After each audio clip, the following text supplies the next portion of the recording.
system approaching perfection. We'll walk deeper into the belly of the beast if it means I'm able to further limit There's a system approaching perfection. There's a system approaching perfection. The chair is against the wall. The chair is against the wall. John has a long mustache. John has a long mustache.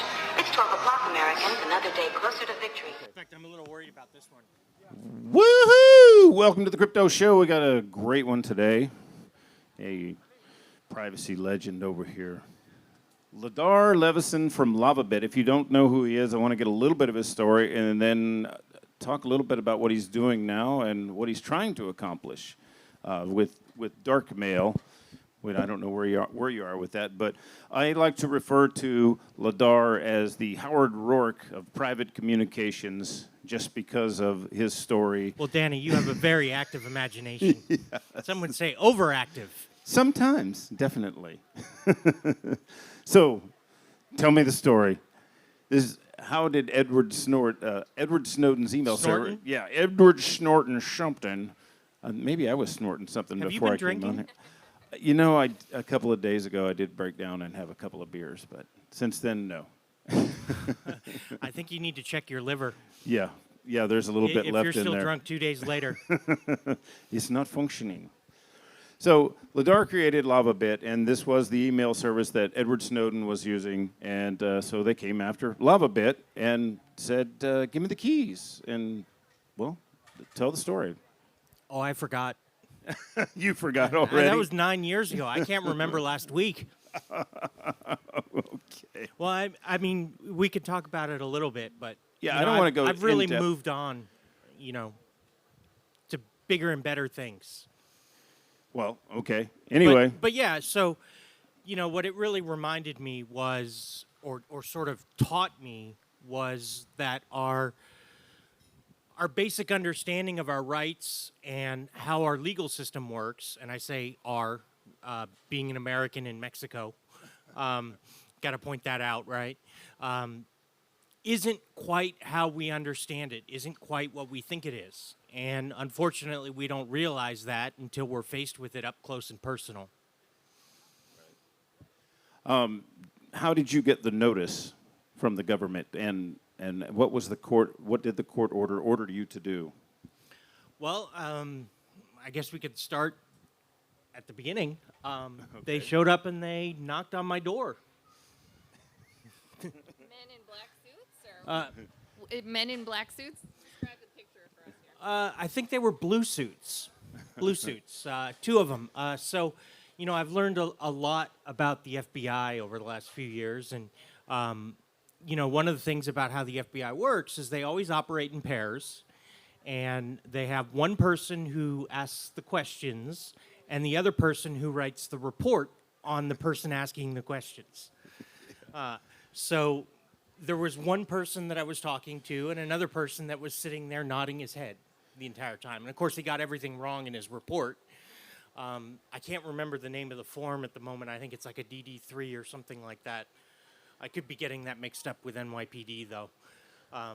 But I never have been able to get my hands on the actual report that he wrote on the interview, because there were a lot of things that showed up in some of the legal filings that weren't exactly accurate. They really sort of portrayed me as obstinate and uncooperative when, in reality, I spent an hour and a half talking to them, explaining to them how my system worked and how I didn't have access to the information that they actually wanted. And that's sort of how it evolved, right? They went back to their geeks, right? Everybody needs to have a good geek in their corner. The nerd herd. If they're not a geek themselves, right? I prefer to be my own geek. But it sort of came along later that what they wanted to do was get a copy of the TLS key and intercept all of the communications that were going back and forth between the server. If they couldn't break into the server itself, they would just intercept the information in transit. And in this case, what they were after was the password so that they could decrypt the information that was on the server. Right. And of course, they said this is because of Edward Snowden, but how many people were actually affected by this? How many users did you have that would have been affected? Well, I mean, at the time, I had over 410,000 users. Now, not all of them accessed the server at once, but because they didn't know where Edward Snowden was, what IP address he was accessing the server from, and because of the way they wanted to go about intercepting the information, they would have had to look through everyone's login, intercept every connection to the server, including my own for that matter, and filter it out that way. And I just remember a sort of poignant moment when we were in court and I raised that point, and they were like, well, trust us, the only information we're going to look at is Edward Snowden's. And of course, this was very early on in the Snowden leaks, but we learned later on that once they get into a system, they effectively harvest everything. Yeah, I think William Binney, we had William Binney on one time, and he told us about how they just take the whole pipe, is what he's calling it, everything that's coming across from Europe, and well, just, so that's a different that's a different method of collection, right? You're talking about a backbone intercept there. Yeah. And yeah, what William Binney was talking about was, what was it, room 613 or whatever in the Right. AT&T data center in San Francisco.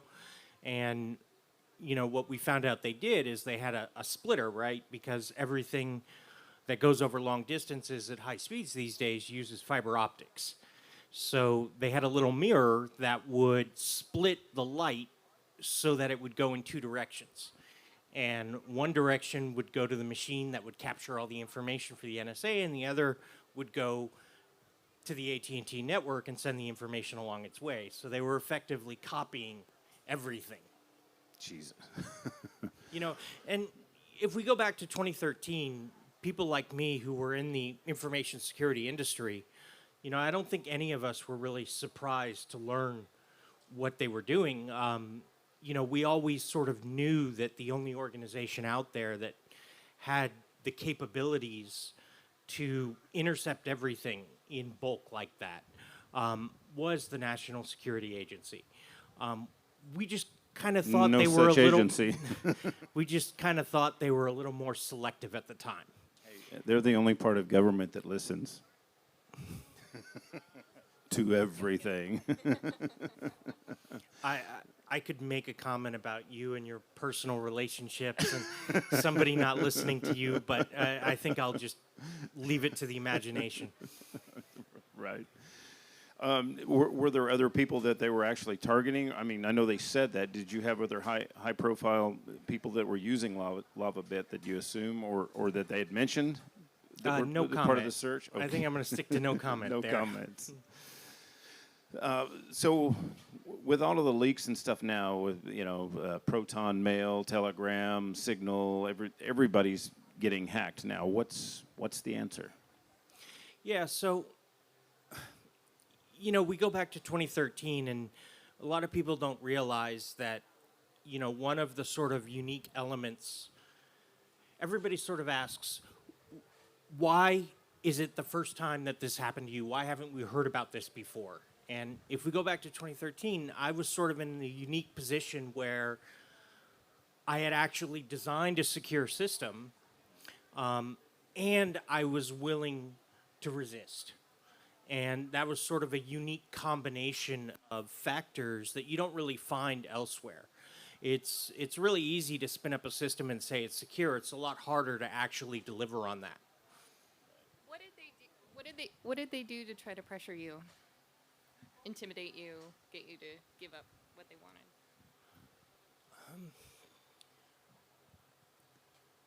It's sort of, it was a dance. They went from the standard playbook.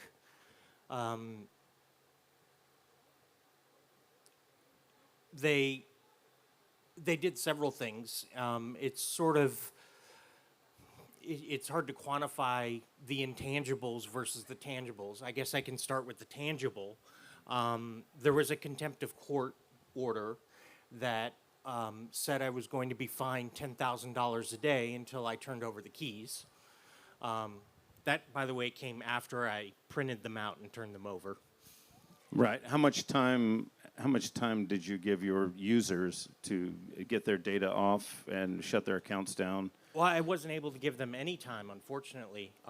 If I had disclosed what was going on to anybody who wasn't my lawyer, I could have been arrested. You know, that's one form of intimidation. And if you read the strict letter of the law, in theory, you're not even allowed to consult with a lawyer.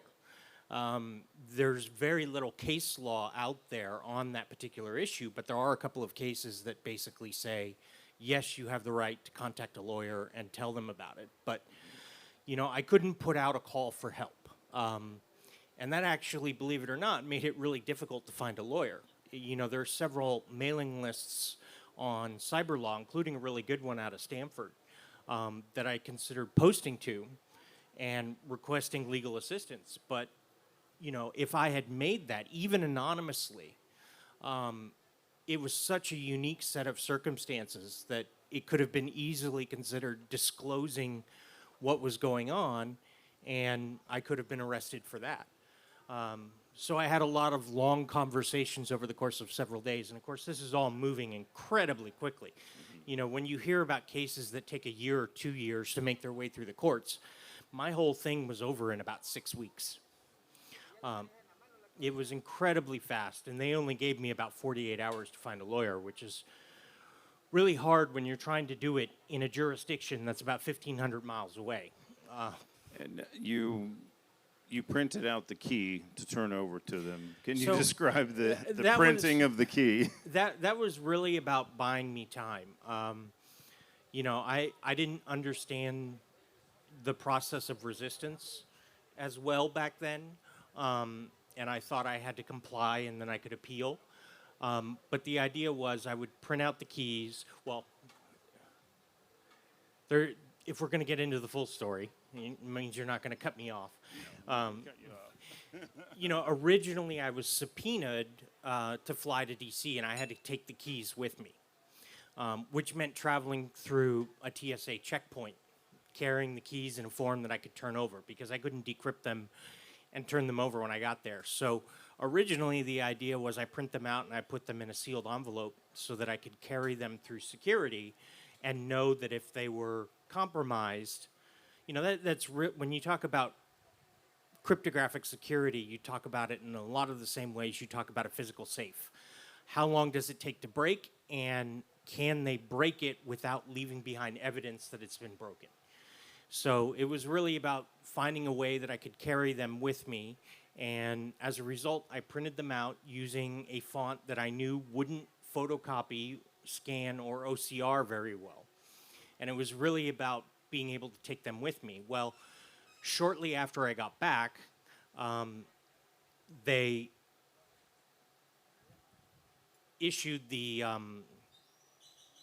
demand, I guess. Like I said, it's been 9 years.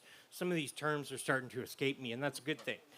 But I had to turn them over, and of course I didn't have time to prepare an electronic copy. So I turned over the paper copy that I had prepared to take with me when I traveled to D.C. And, you know, my whole thinking at the time was really, you know, they've been after me for the last 2 weeks to get these keys. The least they can do is spend their weekend typing them into a computer.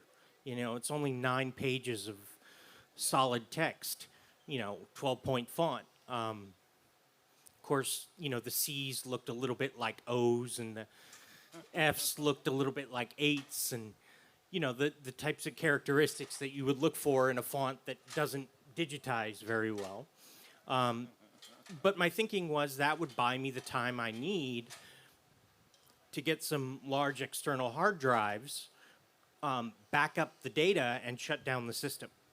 You know, when you're shutting down a system like that, it takes time. You know, it was a cluster of computers, and, you know, I'd spent years building it. And my big fear was, you know, once they realized I had shut down the system, they would just seize the servers and try and see what they got off them. And of course, I didn't want them doing that because that would have defeated the entire purpose of me resisting, right, was to protect everybody's information. And not everybody at the time was using the encryption feature because that was a premium feature limited to my paid users. So it was really about making a controlled shutdown. You know, the other thing you have to worry about is you can't just destroy the data, because if you do that, then you get held or you get charged with obstruction of justice for destroying evidence. So, you know, it was really a balancing act. You know, we were originally talking about intimidation. You know, one of the big things that the FBI likes to go after you for is making false statements to a federal agent. You know, if you tell them you had fish for lunch and it turns out you had beef tacos instead, you know, that's a false statement. And they can throw you in jail for that. So, you know, you learn a lot once you get a lawyer involved about what their tactics are, because they've got a pretty set playbook. But it just sort of illustrates the point that, unfortunately, in order to resist, at least through legal means, you have to be squeaky clean. Awesome. So, which means you're kind of out. Yeah, I'm definitely out. Mr. who likes to Photoshop his government documents. I didn't say that. Which government? Oh, okay. I didn't say that. Okay. I was kind of being intentionally vague there. Because I vote for SpongeBob, so it may be Bikini Bottom where I've got my documents. That's okay. I can disclose all the crimes that you committed in South Africa because you're never going back there, right? No, never going back there. But so after this, you moved on to dark mail. How were you going to secure dark mail and keep this from ever happening again? Yeah. So when this sort of ended. You know, I spent a year wandering around telling my story over and over again, which is probably why I'm a little sick of it now. You know, it's hard to soundbite it into an interview like this. It's really sort of... Hold on one second. Have any of you not heard of Ladar before? Are any of you just hearing about Ladar for the first time? So, not as many people know as you think. Well, you know, it's not really a question of have they heard or not. It's a question of I've already given the interviews. They're recorded. The information is out there. It's not my job to educate the entire population on what's wrong with the world. No, that's my job. That's why I brought you here. It's kind of a full-time commitment there. And, you know, my talents lie elsewhere. And... You know, that's speaking to what you just asked. What I've been focused on is I really pivoted towards focusing on building things that would solve this problem technologically. You know, I've spent a lot of time studying the law over the last few years, sort of boning up on what I learned in college. And, you know, my conclusion is that the best way to solve this problem is technologically. Definitely. and about dark mail, So dark mail sort of spawned as an effort to really build a new generation of protocols that would allow legacy interaction with people who weren't encrypted, but create a system that was secure by default. We could go down the rabbit hole. And it's a really deep rabbit hole when you start talking about information security, because there's so many what-ifs and asterisks and assumptions that have to be made when you talk about any system. But, you know, one of the big problems with many of the commercial solutions out there now is diversity. How do you know a system is secure? And let's take as our assumption that the protocol itself, which has been documented and peer-reviewed, is actually secure. Do you know the answer to that question? Are you talking about blockchains or just any kind of protocol? I'm talking about any kind of communication protocol. No. Right. It's when two diverse implementations can communicate with each other. Okay. Think about that for a second, right? How do you know that the app on your phone is actually communicating securely if it's only talking to another copy of the same app built by the same people. I guess you don't know unless you have them separated. Well, unless you're very meticulous and decompile the code and go through it in assembly, which is still a very difficult process. And even then, do you do that every time? Every time you get an update to the app? You know, the best way to know that, you know, your software is speaking securely is, can it communicate with another implementation? Because presumably they both worked off of the documentation for that protocol. And Do you mean like a different app? Or what do you mean by... I mean a different app that was built by different people based on the published peer-reviewed documentation on the protocol. So are you going to be building dark mail so that you can talk to Gmail and they still can't still can't break it? What I spent the first 3 years doing was really writing over 100 pages of documentation on what I thought, the way I thought the protocol should be working. And I took the money I had raised at that point and I hired some junior programmers and they built a really crappy implementation that proved that it worked, but not in a way that can be used. You know, it's one thing to have the cryptography right, but once you get the cryptography right, it all becomes a game of keys. Musical keys. Is somebody yelling something? No. What cryptography are you using? All of them? I mean, you have to be more specific, right? When we talk about cryptography, we start with cryptographic primitives. Cryptographic primitives are the mathematical algorithms that are used to actually secure the information. So these are things like AES. These are things like elliptical curve, which can use a variety of curves. You know, you have SecP 256K1, which is the, or sorry.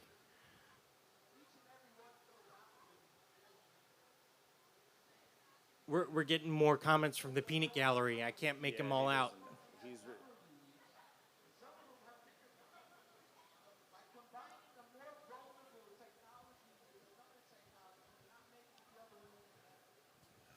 So what he's saying is that when you combine a vulnerable system with a system that's been secured, you're not actually improving the ecosystem. And, you know, I would disagree with that point because, you know, my goal is to protect the educated. Like I said earlier, I can't go about protecting the uneducated. If people want to stick to insecure systems and use insecure services that spy on them, you know, I don't have the right or the ability to stop them. But just continuing on my point about algorithms, right? You've got cryptographic primitives like AES or the various elliptical curves, and they all have different characteristics. And you pick those primitives and you combine them into a larger system. And that's really where I come in. That's my strength.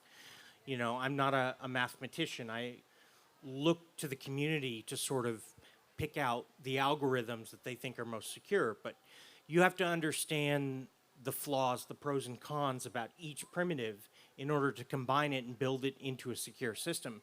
And then you have to also account for the most vulnerable component, which is, of course, the human factor. You know, how do you design a system that humans can use securely without being tricked into giving away the keys over the phone? Which is a discussion in and of itself. Remember I said this was a really deep rabbit hole. Yeah. But what I meant by musical keys is, you know, we've got a lot of proven secure cryptographic primitives that are out there, but we don't have a lot of very well-designed systems surrounding them. And as a result, it's allowed organizations with enormous resources to steal the keys. And, you know, one of the easiest ways to do that is to compromise the device that you're using to actually run the software. And that's something you're going to be teaching on Saturday. Well, yeah, so I'm leading a workshop on Saturday after most of you guys have gone home. And I'll be jealous because you'll be getting hot showers while I'm still stuck with my cold shower. That's okay. You know, my accommodations here in Mexico are still better than they were in India, where, you know, my shower was a bucket and a sponge. That was a fun trip. But, you know, it's really about securing the keys and protecting those, while still making the system accessible to people who don't know anything about keys. What are you looking for to get done with Darkmail? How far are you off from it, and what kind of development is needed? So I've made a lot of progress on the server, because that's the piece that I've worked on for the last 15 years, and adding the necessary support to our existing server implementation. And my trip to India was actually about finding programmers to build the client implementation. And I was there for 10 months, hopefully trying to teach them. But unfortunately, the company that we hired to actually build it, who said they had programmers, didn't. So it turned into a colossal failure. And of course, I got back right before the pandemic. So everything's sort of been on hiatus while I wait for the world to return to a point where you can actually work in the same office, because, you know, the amount of information that needs to be conveyed isn't the type of thing that sort of lends itself to telework. Right, for sure. So a big topic in the crypto community now is self-sovereign identity, and how we can stop corporations from taking our data and monetizing it for their own purposes. Can you talk a little bit about your feelings about self-sovereign identity? Well, I'll start with another one of my favorite questions, which is, can you define the word privacy for me? The ability to share the information you want and keep secret what you don't want? It's actually pretty good. What about you? I agree with her. I've actually asked you this question before. I put you on the spot. But the definition of privacy is the ability to control the release of information that you deem private. If you consider your birth date private, then it's the ability to control who knows it. And once you understand that definition and you listen to all of these companies, you know, large name brands that I'm sure everybody would recognize, talk about privacy, they're not using the word in the correct way. They're using it as, well, share everything with us and depend upon us to protect it. But when you do that, you don't necessarily have control anymore. And when that control is violated, particularly with pieces of information that you deem to be particularly private, it really feels like a violation. You know, I think it's interesting that we spent so many years working towards healthcare privacy legislation, and we eventually got HIPAA. And we have HIPAA now, and yet you're being required to disclose your vaccination status at every other street corner.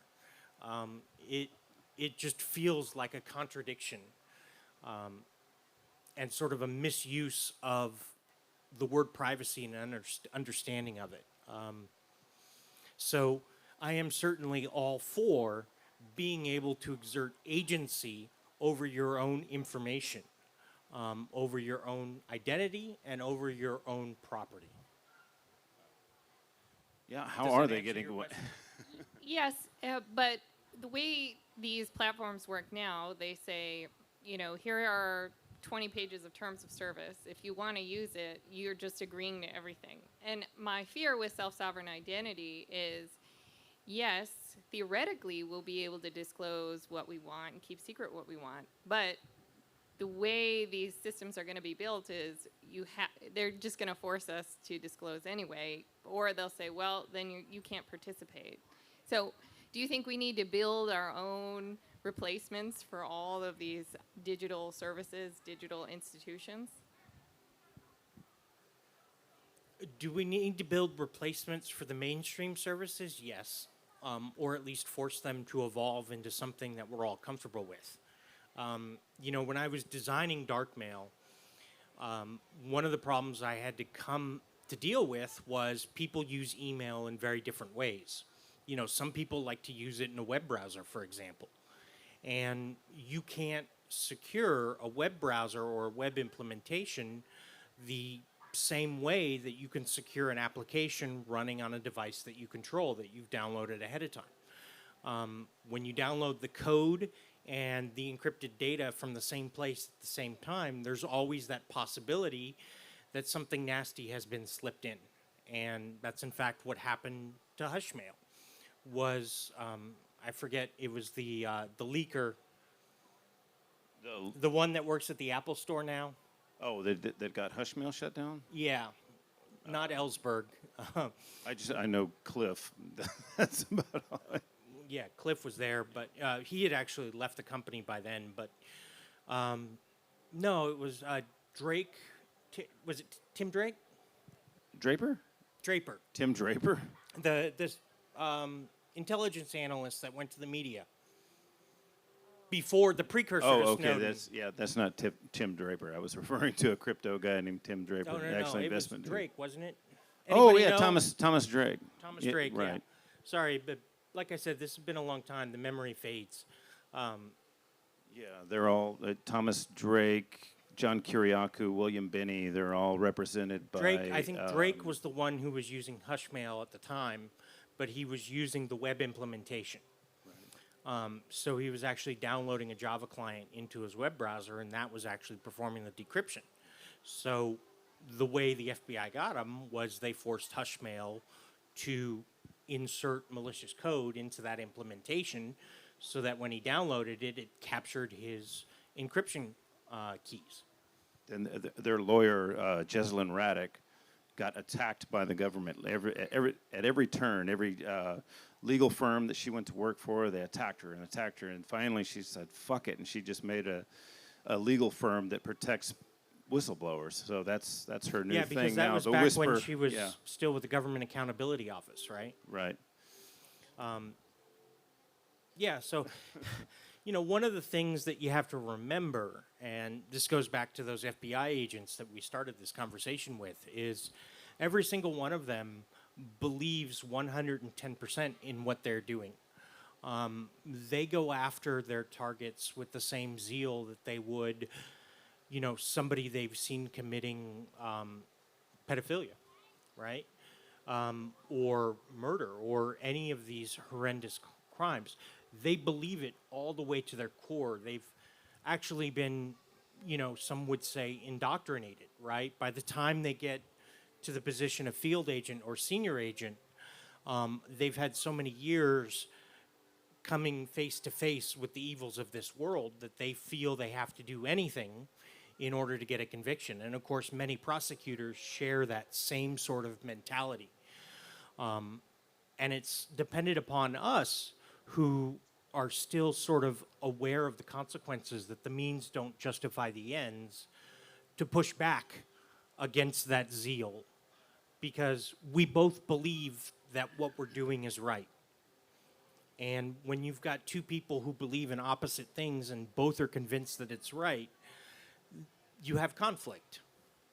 And you have to resolve that conflict. And hopefully it happens through peaceable means, but not always. I want to move to Sarah Manski here in a second, but if any of you are interested, Ladar is having a class on Saturday. It'll take place at the Marsh Home. We have a computer lab over there, and he's going to teach people how to hack, or not hack, but alter Android devices. It'll be about showing you how to replace the Google version of Android that's provided by the OEM with an open source rebuild. And we'll get into some of the issues that come with, you know, if you don't load Google Play services onto your device, what do you give up? If you load it and you don't register with Google, what happens then? But we'll walk you through the process. And of course, every student, as part of their ticket price, gets a tablet that they'll get to actually replace the operating system on. And really what it's about is teaching you this process so that you can decide whether or not you want to do it on your own, say, phone, now or in the future. Because replacing the operating system on a device like that can be a little bit of an intimidating process. And we have 12 devices, but we do have like a +1 type of deal where you could come and watch, sit in and watch it happen. So 12 of the participants will get a tablet, and 12 people could watch if you want, and that's half price. So We are doing that. Yeah. I thought it was the watchers had to be paired up with somebody that actually had gotten a device.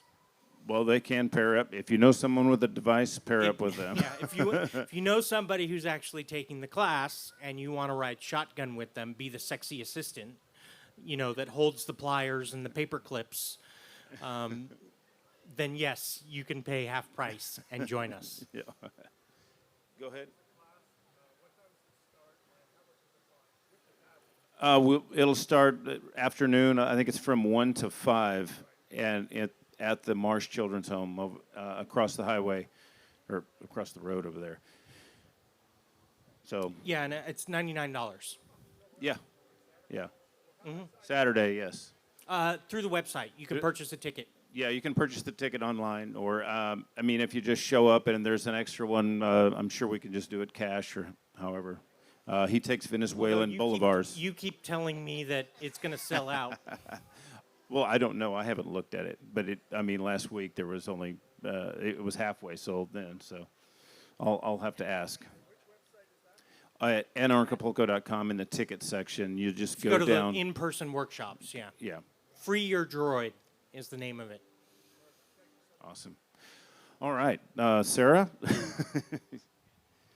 So this is your first time here, and Yes. Paul Pue recommended that you come and speak. So, and Paul's a good friend of mine, so I said, all right, what the hell? So, tell me about you and how you got into crypto, and what your speech will be about. Sure. Okay. I'm a professor at George Mason University, and I'm in the School of Business, and also I have a joint appointment in global affairs. I got my PhD in global studies, but specifically I wrote my doctoral dissertation on blockchain technology and how it will impact all of our institutions, communications, governance, cultural institutions, art, science. And so what I'm going to talk about is how this wave of emergent technologies, blockchains, distributed ledgers, holochain, AI, augmented reality, virtual reality, cryptocurrencies, the Internet of Things, the main unifying feature they have is that they are decentralizing. So they take power from the center and push it to the edges. And so right now we live under old technologies like our representative government, which is 250 years old plus, that doesn't work for us. And so we're in this system where we have all these legacy technologies that we have to deal with that aren't working, and then we have all these new technologies that offer up enormous, like a rainbow of possibilities. And we don't have to do things the way we've always been doing them. We can do things totally differently. We can remake our entire planet. We can build the world new again, like Thomas Paine, one of the original American revolutionaries, said, we have it in our power to build the world over again. That was then, and then they pushed out the British, and they built this amazing experiment called, America, right? The USA. And it's amazing, and we're all here as inheritors of that revolutionary spirit. And now we have another opportunity right now in this, they call it the interregnum period, where the old is dying and the new has not yet been born. And so it's our job to take these technologies, put them together in amazing ways that give us revolutionary possibilities to expand our ability to work together cooperatively and build a vision of the future that we want to inhabit. Okay. Are you doing any work with DAOs with any of the companies that you're working with, and can you explain what work that is? Well, DAOs are distributed autonomous organizations, and there's a lot of work right now with how do we take this tech and automate governance, right? And I'm sure you might have heard of Dunbar's number, which is about 150. It was the size that humans originally had in their small communities, because 150 is about the material limit of how many people you can remember and trust. So we have Yeah, technology. it's the number of people you can have in an office and still remember everybody's name. Right. Yeah, a lot of consulting companies like to use that number. When they have more than 150 consultants, it's time to split the office into two. That's exactly right, right? And same thing with our early communities of, humans. Once it got above that, we had to split and everybody moved somewhere else, right?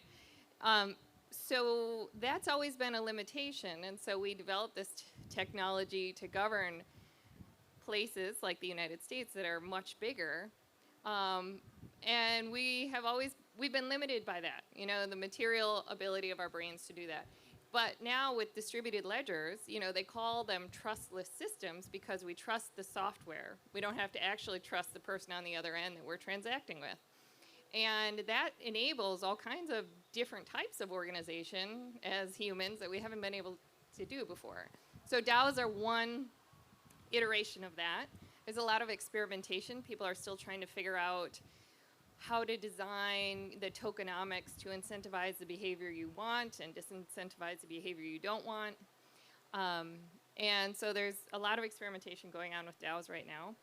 But also my personal project is building up the cooperative movement. So right now, employees get paid in wages, which is a very poor representation of the value they create, right? Because when you work at a job, if you are putting your time, your heart, your spirit, your imagination, your life into this job, you should receive the full value of what you're creating and what you're building. And you should have ownership over your whatever you're producing.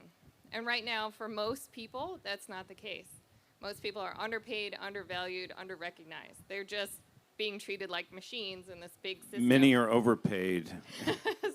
Some are, right? Well, I was going to say, and unfortunately, they're happy with that. Some are. Some are like, hey, nothing's working. Let's just burn the whole system down, right? We don't want that. Like, we want to build a place where, we all grow together, right? Rather than we all just sink together. And so my mission is to build up the infrastructure so that purchase private businesses, give the business to the employees, and let them run it collectively, cooperatively, where they're all the owners, they're all the entrepreneurs, and transition our economy away from one that's extractive to one that's regenerative. Because people who own their own business have a stake in their community, they keep the money local, they don't trash their community, they don't dump pollutants into the water that they're drinking. And so cooperative businesses tend to be profitable, successful, the employees are happier, and we need to move in that direction, and we can use this new decentralizing technology to do that. Okay, can you speak on tokenization, on how these models can help just build up a company? And then I want to get Ladar's answer on why he's not doing that. Well, you can create systems, like right now fiat money is just kind of made up out of thin air by the banks. And you can create systems of mutual credit where the amount of money created creates the exact opposite in a negative balance. And so these systems tend to be based on real value. So you can use tokenomics to be based on the value of a farmer's crops, for instance, right? They can borrow against that. Or place a token that is valued on, say, the renewable energy that's produced. There's a lot of talk in DC about Green New Deal, we can't do it, whatever. But with tokenomics, really you could place solar panels, you could give them away for free, put them on people's houses, have a token that's a renewable energy token that people use. And the way tokenomics works is the more people who are using the token, the greater its value grows. And that would then pay for the initial investment of the solar panels, right? There's all kinds of ways you can use tokens in really unique ways. And for you, basically, why didn't you use tokenomics to fund dark mail in the beginning? Well, first of all, LavaBit predates the blockchain, let alone tokenization. I mean dark mail. Yeah, so I did do a community fundraiser investment campaign a few years back. And I actually did look into distributing shares of LavaBit via the blockchain. And do you want to know why I didn't do it that way? Probably some SEC stuff, right? Yeah, I got an estimate from the lawyers that was in the six figures on how much it would cost to make that happen. Okay. So it doesn't work for everything, obviously. It works if you have enough resources to make it happen. And, you know, hopefully what will happen over time is you'll have enough trailblazers burn a trail through the regulatory frameworks and create tools that make it much more accessible to small businesses. Awesome. But right now, you really have to be committed to and have the resources to do it right, or be in a position where you don't care. Yeah, a lot of people are taking the position where they'll ask for forgiveness rather than permission. Right now, they're just doing it, even though they could get in trouble. And that's a great philosophy if you don't have anything to start with. But if you already have a business that you've built up, it's a lot harder to risk it because you have something that they can go after. Right. Then they just tell you, sorry about that lunch that we just passed through the beanhole. Speaking of lunch, were we going to finish in time for me to get lunch? You had lunch. I have two stomachs. Oh, okay. He's got two stomachs. Yes, let's. I'm happy to take questions if anybody wants. Oh, yeah. Does anybody have any questions? Nope. Good sign. I guess not. All right, let's go eat. Left them stupefied. You can talk to me afterwards. All right, Sarah Manski, how can people find out about you? My website, sarahmansky.com. And Ladar? Lavabit.com. There you go. All right, thanks for joining us, and we're going to go eat.